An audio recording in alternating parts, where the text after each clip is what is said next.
Ada orang yang meninggalkanmu dengan keyakinan penuh, seolah-olah kamu akan tetap berada di tempat yang sama, menatap pintu, menunggu ia kembali.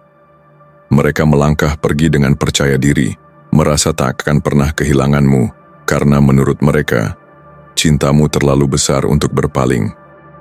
Tapi waktu tidak pernah diam, hati manusia tidak selamanya menunggu, dan hidup mengajarkan satu hal yang menyepelekan, pada akhirnya akan merasakan kehilangan yang sesungguhnya. Awalnya, dia menikmati jarak, menikmati kebebasan yang menurutnya selama ini terbelenggu oleh hubungan kalian. Mungkin dia merasa lebih kuat, lebih diinginkan, atau bahkan merasa bisa menemukan yang lebih baik darimu. Namun seiring waktu, kenyataan mulai memukulnya. Perhatian yang dulu selalu ada kini hilang. Pesan yang dulu selalu ia terima setiap pagi, kini tak lagi berbunyi. Dan tatapan hangat yang dulu selalu menantinya, kini tak lagi ia temukan di matamu. Lambat laun dia mulai gelisah, mulai mempertanyakan pilihannya sendiri. Dia mulai bertanya-tanya, apakah kamu masih di sana? Apakah kamu masih menunggu?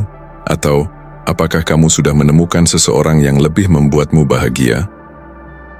Itulah saat di mana karma bekerja dengan cara yang paling halus namun mematikan. Dia yang dulu meninggalkanmu dengan keyakinan, kini menjadi orang yang dihantui rasa takut. Tidurnya terganggu, pikirannya tak tenang, dan diam-diam, dia mulai berharap bisa kembali ke masa di mana kamu masih ada di sisinya. Tapi penyesalan selalu datang terlambat. Kamu sudah berubah, kamu sudah melangkah jauh, dan yang paling menakutkan baginya adalah kenyataan bahwa kamu sudah tidak lagi menoleh ke belakang. Inilah pelajaran hidup yang jarang disadari orang. Ketika kamu berhenti mengejar dan memilih fokus pada dirimu sendiri, justru disitulah orang yang pernah meninggalkanmu akan merasa kehilangan yang paling besar. Tonton video ini sampai akhir karena aku akan membahas tanda-tanda jelas bahwa seseorang yang dulu meninggalkanmu kini terjebak dalam penantian yang menyiksa. Percayalah, melihat seseorang yang dulu begitu percaya diri, kini tak berdaya dalam penantian, adalah bukti bahwa hidup selalu punya cara untuk membalikkan keadaan. Dan sekarang, mari simak video ini. Nomor 1, dia pergi dan dia berharap Anda akan hancur. Dia berasumsi Anda akan menghabiskan malam-malam panjang menatap ponsel, menunggu pesan yang tak kunjung datang, membayangkan setiap kenangan yang telah berlalu, bertanya-tanya di mana letak kesalahan Anda. Dia pikir kepergiannya akan cukup untuk mengguncang dunia Anda, membuat Anda kehilangan arah, dan merendahkan diri demi mendapatkan kembali perhatiannya. Tapi inilah kesalahan terbesarnya. Dia menganggap bahwa kekuatan Anda berasal darinya. Dia berpikir bahwa keberadaannya adalah pusat keseimbangan Anda, dan tanpa dia, Anda akan runtuh. Ini adalah ilusi yang banyak dipercayai oleh mereka yang pergi, bahwa mereka memiliki kendali atas Anda. Tapi seorang yang memahami stoikisme tahu bahwa kendali sejati tidak pernah ada di tangan orang lain. Anda tidak bisa dikendalikan kecuali Anda mengizinkannya.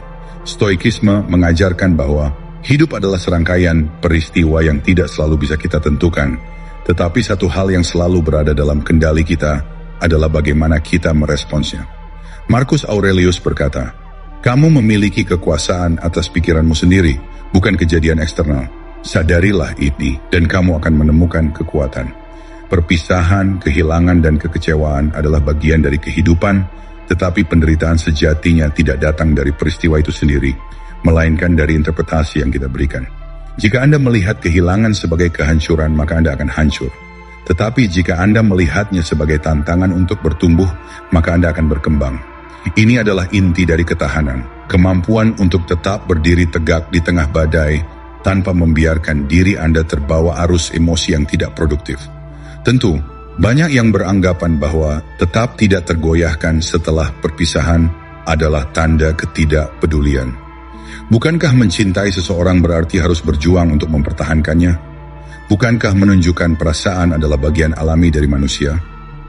Disinilah perbedaan antara kendali diri dan penekanan emosi harus dipahami. Stoikisme tidak mengajarkan kita untuk menjadi dingin atau tidak peduli, melainkan mengajarkan kita untuk tidak diperbudak oleh emosi kita sendiri.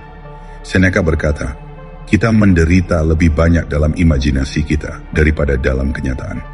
Betapa seringnya seseorang yang ditinggalkan terjebak dalam pikirannya sendiri, mengasihani diri, membiarkan pikirannya dihantui oleh skenario-skenario yang hanya memperpanjang penderitaan. Tetapi seorang yang tabah tahu bahwa kepergian seseorang bukanlah akhir, melainkan transisi. Hidup tetap berjalan dan Anda harus berjalan bersamanya. Dan inilah bagian yang paling mengejutkan. Ketika Anda berhenti memberikan kendali kepada mereka, segalanya mulai berubah. Orang yang pergi seringkali melakukannya dengan keyakinan bahwa mereka masih memiliki pengaruh atas Anda. Mereka percaya bahwa kapanpun mereka ingin kembali, Anda akan ada di sana, menunggu dengan harapan dan penyesalan. Tetapi ketika mereka melihat Anda tidak hanya bertahan, tetapi berkembang, ketika mereka melihat bahwa kepergian mereka tidak melemahkan Anda, tetapi justru membuat Anda lebih kuat, mereka mulai mempertanyakan keputusan mereka sendiri. Bukan karena permainan psikologis, tetapi karena realitas bahwa seseorang yang kuat, mandiri dan percaya diri selalu memiliki daya tarik yang lebih besar. Tetapi pada titik ini, pertanyaannya bukan lagi tentang mereka, ini tentang Anda. Apakah Anda masih ingin menunggu seseorang yang telah memilih untuk pergi? Apakah Anda masih menginginkan seseorang yang berpikir bahwa mereka lebih penting daripada kedamaian Anda sendiri? Atau apakah Anda lebih memilih untuk membangun hidup yang lebih baik, di mana kebahagiaan Anda tidak ditentukan oleh keberadaan orang lain? Tidak ada yang mengatakan bahwa perpisahan itu mudah, tetapi seorang stoik tidak melihat kehilangan sebagai akhir. Ia melihatnya sebagai kesempatan untuk tumbuh. Biarkan mereka berpikir bahwa Anda akan hancur. Biarkan mereka percaya bahwa mereka cukup penting untuk mengendalikan emosi Anda. Dan kemudian tunjukkan pada mereka bahwa mereka salah. Karena rasa sakit bukanlah tanda kelemahan, tetapi bahan bakar untuk menjadi lebih kuat. Jika Anda sudah selesai membiarkan rasa sakit mengendalikan Anda, jika Anda siap untuk menggunakan rasa sakit sebagai energi untuk berkembang, tekan tombol suka, berlangganan, dan tuliskan di komentar, rasa sakit memicu kekuatanku. Nomor 2, dia menunggu Anda bereaksi. Dia berharap Anda akan mengirim satu pesan terakhir, sebuah ungkapan kerinduan yang akan membuktikan bahwa kepergiannya memiliki dampak. Dia ingin melihat Anda berusaha, meminta kejelasan, bertanya bagaimana keadaannya, bukan karena dia ingin kembali, tetapi karena itu memberinya validasi. Dia ingin merasa bahwa dia masih memiliki kendali atas emosi Anda, bahwa dia masih cukup penting untuk mengganggu ketenangan Anda. Namun, apa yang terjadi ketika Anda memilih diam? Ketika Anda tidak memberikan apapun untuknya analisis, tidak ada drama, tidak ada usaha untuk mendapatkannya kembali, itu adalah sesuatu yang dia tidak siap hadapi. Diam adalah bentuk kekuatan yang paling sering diremehkan. Ketika seseorang pergi dari hidup Anda dan Anda merespons dengan keheningan total, Anda membalikkan keadaan. Dia mengharapkan kata-kata, dia mengharapkan upaya, tetapi yang dia dapatkan hanyalah ruang kosong yang membuatnya bertanya-tanya. Stoikisme mengajarkan bahwa kita hanya memiliki kendali atas diri kita sendiri, bukan atas orang lain. Epictetus berkata, jika seseorang berbicara buruk tentangmu, jangan membela diri melawan apa yang dia katakan. Cukup jawab, dia jelas tidak tahu tentang kekuranganku yang lain. Jika tidak, dia tidak akan hanya menyebut yang itu saja. Dalam konteks hubungan, ini berarti tidak ada gunanya membuktikan nilai Anda kepada seseorang yang sudah memilih untuk pergi. Ketika Anda tidak bereaksi, Anda memegang kendali penuh atas emosi Anda. Dan itu adalah hal yang paling membingungkan bagi mereka yang mengharapkan Anda untuk lemah. Tentu, ada yang mengatakan bahwa diam adalah tanda kepengecutan. Bahwa jika Anda benar-benar peduli, Anda harus memperjuangkan seseorang. Namun di mana garis antara memperjuangkan sesuatu yang berharga dan mengejar sesuatu yang sudah jelas tidak lagi menghargai Anda? Kebanyakan orang tidak memahami bahwa keheningan bukanlah bentuk menghindari kenyataan, tetapi bentuk penerimaan yang tertinggi. Dengan tidak mengemis perhatian, Anda mengirimkan pesan yang lebih kuat daripada kata-kata apapun. Anda baik-baik saja tanpanya. Dan dalam banyak kasus, inilah yang mulai mengganggu mereka. Mereka mulai bertanya-tanya apakah mereka benar-benar sepenting yang mereka kira. Sementara dia sibuk bertanya-tanya, Anda sibuk membangun diri Anda sendiri. Ini adalah momen ketika fokus Anda harus diarahkan ke dalam, bukan keluar. Setiap energi yang dulu Anda gunakan untuk memikirkan seseorang yang telah pergi, sekarang diarahkan ke pertumbuhan pribadi. Anda mulai memperbaiki diri secara fisik, mental, emosional, dan finansial. Anda menjadi lebih tajam, lebih kuat, lebih disiplin. Dan saat perubahan itu terjadi, tanpa Anda sadari, Anda telah berubah menjadi seseorang yang bahkan tidak bisa dikenali olehnya lagi. Dan inilah bagian menariknya. Ketika seseorang tidak mendapatkan respons, mereka mulai mendambakan sesuatu. Mereka mulai mengisi kekosongan dengan asumsi mereka sendiri. Apakah dia sudah move on? Apakah dia sudah menemukan seseorang yang lebih baik? Apakah dia benar-benar tidak peduli? Semua pertanyaan itu mulai bermunculan. Bukan karena Anda bermain permainan, tetapi karena Anda benar-benar telah melepaskan. Tidak ada yang lebih kuat daripada seseorang yang tidak lagi membutuhkan validasi dari luar. Ketika dia akhirnya menyadari bahwa Anda tidak hanya bertahan, tetapi berkembang, kesadaran itu akan menghantuinya. Jadi jangan kirim pesan, jangan cari alasan untuk menghubungi, jangan unggah kutipan emosional yang menyiratkan bahwa Anda masih berusaha terlihat baik-baik saja. Sebaliknya, benar-benar jadilah baik-baik saja. Jadilah begitu fokus pada pertumbuhan dan kesuksesan Anda, sehingga ketika dia akhirnya melihat kembali, satu-satunya hal yang bisa dia lakukan hanyalah menyesal. Karena saat itu terjadi, Anda sudah terlalu sibuk menang untuk peduli. Jika Anda sudah selesai mengemis perhatian, jika Anda siap membiarkan kesuksesan Anda berbicara sendiri, tekan tombol suka, berlangganan, dan tulis di komentar, keheninganku adalah kekuatanku. Nomor 3, emosi adalah musuhmu, kendali adalah kekuatanmu.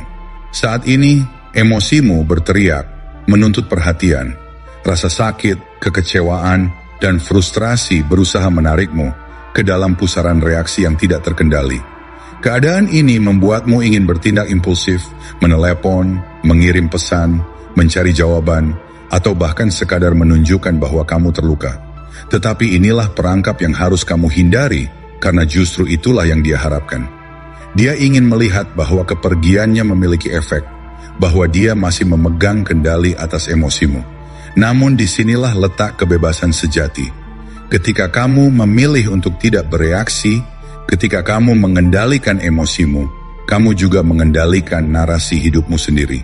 Stoikisme mengajarkan bahwa kekuatan sejati tidak berasal dari bagaimana dunia memperlakukanmu, tetapi dari bagaimana kamu meresponsnya. Marcus Aurelius berkata, Anda memiliki kekuatan atas pikiran Anda, bukan peristiwa luar. Sadari ini dan Anda akan menemukan kekuatan.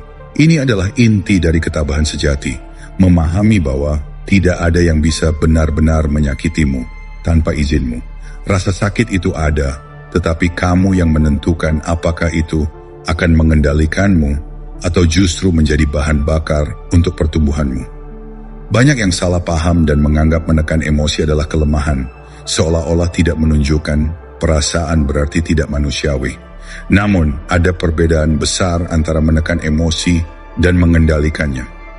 Mengendalikannya berarti kamu mengizinkan diri untuk merasakan, tetapi tidak membiarkan perasaan itu menentukan tindakanmu. Disinilah banyak orang terjebak. Mereka mengira bahwa membuktikan perasaan adalah bagian dari cinta.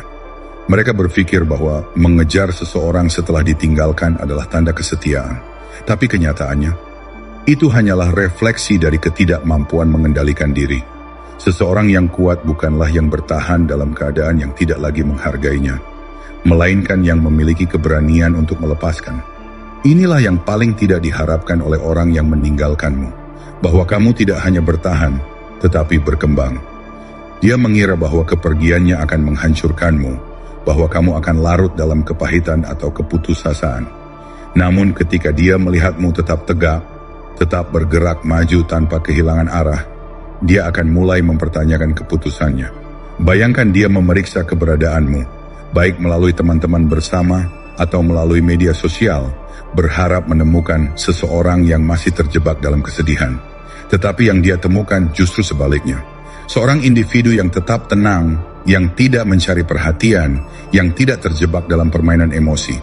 Tidak ada unggahan kutipan galau, tidak ada sindiran, tidak ada usaha untuk membuatnya cemburu. Hanya seseorang yang benar-benar fokus pada pertumbuhan dan tujuannya sendiri. Kesadaran ini akan mengguncangnya, bukan karena kamu bermain permainan, tetapi karena kamu benar-benar telah mencapai titik di mana kehadirannya tidak lagi mendikte ketenangan batinmu.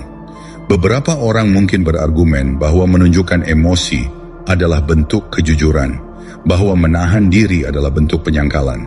Tetapi pertanyaannya adalah, emosi seperti apa yang pantas untuk diekspresikan?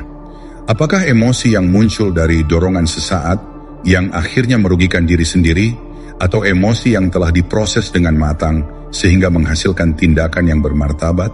Seorang pria yang memahami dirinya tidak terjebak dalam pusaran reaksi impulsif. Dia memanfaatkan energinya untuk membangun dirinya menjadi lebih kuat, lebih bijak, lebih tak tergoyahkan. Jadi biarkan emosimu menjadi bahan bakar, bukan penghalang. Gunakan rasa sakit itu sebagai alat untuk disiplin, gunakan luka itu sebagai batu loncatan menuju kedewasaan dan kebijaksanaan. Kamu bukan lagi budak dari apa yang kamu rasakan. Kamu adalah tuannya. Dan ketika kamu menguasai emosimu, kamu menguasai hidupmu sendiri.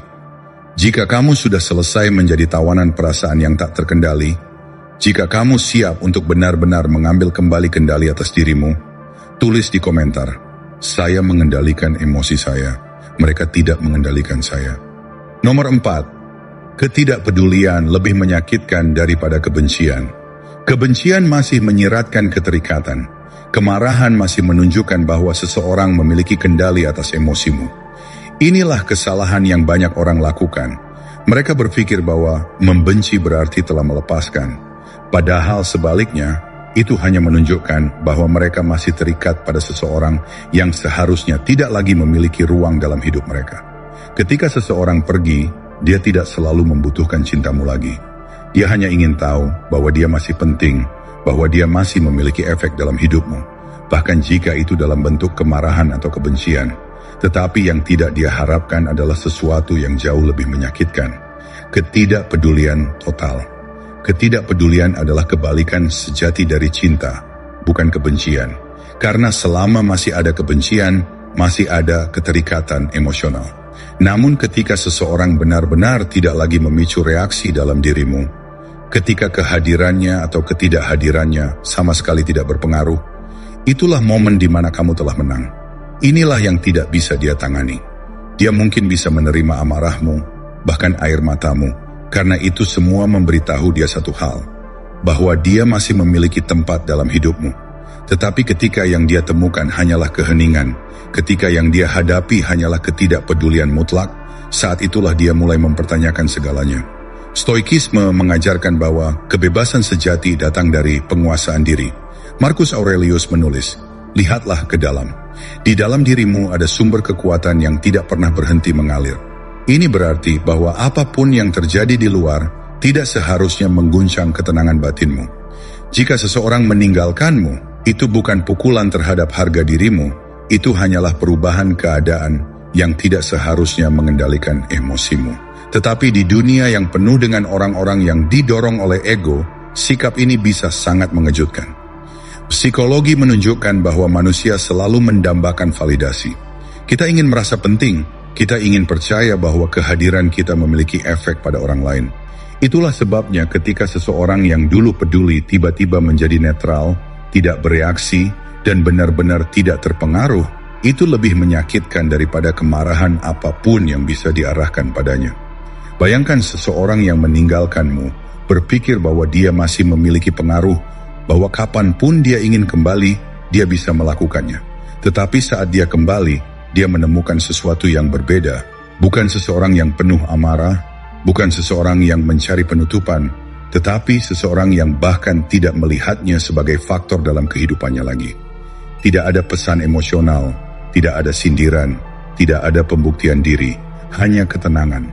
Hanya seorang individu yang terus maju tanpa melihat ke belakang. saat itulah dia mulai mempertanyakan segalanya. Tunggu, apakah aku pernah sepenting itu baginya? Apakah aku benar-benar memiliki tempat seperti yang kupikirkan? Keraguan mulai tumbuh, dan semakin dia mencoba memahami, semakin dia terjebak dalam pikirannya sendiri. Banyak orang mengira bahwa untuk menang dalam suatu hubungan yang telah berakhir, mereka harus membuktikan sesuatu. Mereka harus menunjukkan kesuksesan mereka, mereka harus membuat orang lain cemburu, mereka harus menciptakan narasi di mana mereka lebih baik dari sebelumnya. Tetapi itu masih permainan yang berakar pada ego. Kemenangan sejati datang ketika kamu tidak lagi peduli untuk menang, ketika kamu tidak lagi merasa perlu membuktikan apapun.